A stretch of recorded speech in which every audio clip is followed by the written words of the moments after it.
जय झूलेलाल। अॼु असां ठाहींदासीं मच्छी, तरियल मच्छी मसाले वारी, जेका ॾाढी टेस्टी ठहंदी आहे और इनखे ठाहिण जो तरीक़ो ॾाढो आसान आहे। वीडियो एंड ताईं ज़रूरु ॾिसजो और पसंदि अचेव त लाइक ज़रूरु कजो।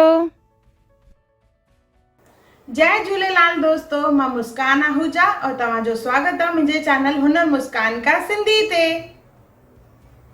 अचो त रेसिपी शुरू कयूं था। हिते मां रावस मच्छी खई आहे 1 किलो, उनखे लूणे रखियो आहे अध कलाक जे लाइ।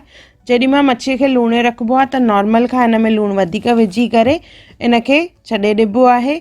उन खां पोइ इनखे पाणीअ सां धोइणो आहे, जीअं हिन में जेको बि एक्स्ट्रा लूणु हुजे उहो निकिरी वञे। त हिनखे चङी तरह 2 खां 3 पाणियुनि में धोईंदासीं असां।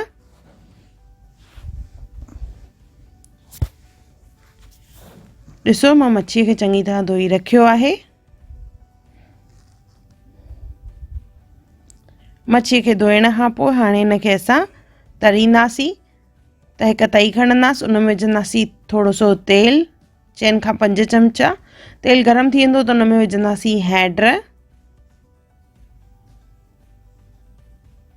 थोरो सो मिक्स कंदासीं इनखे।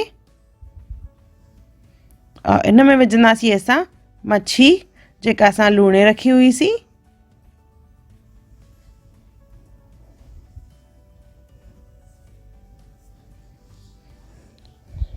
हिकु हिकु करे सभु मच्छी जा पीस विझंदासीं हिते। ॿिन्ही पासे घुमाईंदे असां हिनखे तरींदासीं। लॻभॻि 70 खां 80% असां हिनखे तरींदासीं। तरण महिल ध्यानु रखिणो आहे त मच्छी टुटे न। और धीरे धीरे छुरी या बटर नाइफ जो इस्तेमालु करे असां हिनखे पलटाईंदासीं। ॾिसो, असांजी मच्छी लॻभॻि तरिजी वई आहे।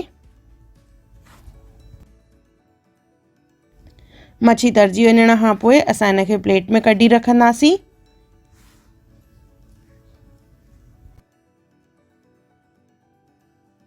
मच्छी तरिजी वञण खां पोइ असां हिन में विझंदासीं मसालो।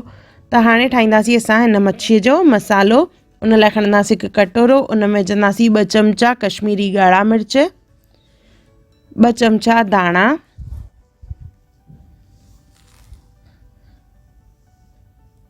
थूम विझंदासीं हिन में लॻभॻि 2 चमचा कुटियल थूम विझणी आहे।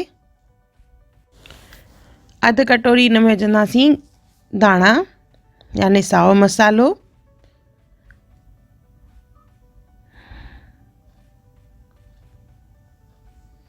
इनखे चङी तरह मिक्स करण खां पोइ इन में विझंदासीं असां लूणु। मच्छीअ में त असां लूणु विधो आहे, पर मसाले में लूणु कान्हे, त इन करे असां मसाले में लूणु विझंदासीं।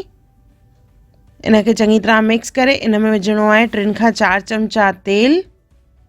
तेल विझण खां पोइ मसालो सुको सुको ई हूंदो आहे, आलो न हूंदो आहे। त इहो मसालो थोरो आलो थिए उन लाइ असां हिन में विझंदासीं पाणी। 3-4 चमचा पाणी विझणो आहे, जीअं मसाले जी हिकु पेस्ट ठहे और उहा मच्छीअ ते चङी तरह लॻी सघे। 3 खां 4 चमचा पाणी विझी इनखे चङी तरह मिक्स कंदासीं।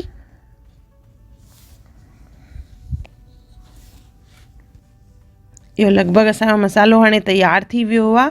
त हिकु हिकु करे मच्छीअ जे सभिनी पीसनि खे असां इहो मसालो हणंदासीं और इन खां पोइ वरी वापसि फ्राई कंदासीं। ॾिसो, मसालो सुको हूंदो त उहो मच्छीअ ते चङी तरह न लॻंदो, पर अगरि मसालो आलो हूंदो त उहो चङी तरह लॻंदो।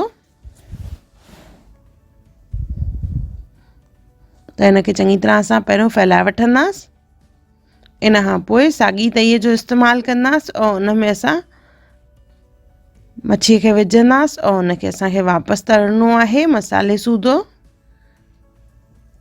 सभिनी पीसनि ते मसालो हिकु पासे लॻाए छॾियो आहे असां, अञा मसालो बचियलु आहे। त हाणे असां साॻी तई खणंदासीं, उन में तेल आहे।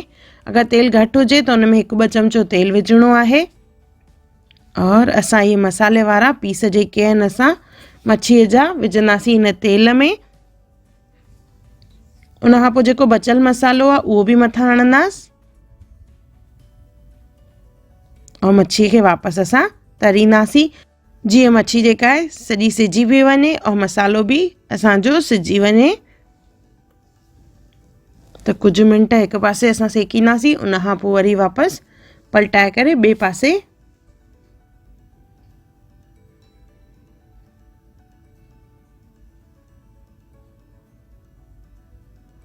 ॾिसो केॾो बढ़िया कलर अची रहियो आहे हिन में। इहा असांजी रावस मच्छी फ्राई तैयार आहे, याने तरियल मच्छी। इनखे असां कढी वठंदासीं और गर्मा गर्म दाल चांवरनि सां सर्व कंदासीं, जेका ॾाढी टेस्टी लॻंदी आहे दाल चांवरनि सां। त हिकु दफ़ो ज़रूरु ठाहियो इहा तरियल मच्छी और मूंखे कमेंट सेक्शन में ज़रूरु ॿुधाइजो त तव्हांखे कीअं लॻो इहो वीडियो, और अहिड़ी कहिड़ी वीडियोस तव्हां मुंहिंजे चैनल ते ॾिसणु चाहियो था सिंधीअ में, त उहे बि कमेंट करे मूंखे ज़रूरु ॿुधाइजो। और अगरि तव्हां मुंहिंजे चैनल खे सब्सक्राइब न कयो हुजे त ज़रूरु सब्सक्राइब कजो। अगरि तव्हांखे मुंहिंजी वीडियो पसंदि आई हुजे त उनखे लाइक कजो, मुंहिंजे चैनल खे सब्सक्राइब कजो, इंस्टाग्राम ते ज़रूरु फॉलो कजो और मुंहिंजी वीडियो खे ज़रूरु शेयर कजो। और मुंहिंजो वीडियो ॾिसण लाइ धन्यवाद।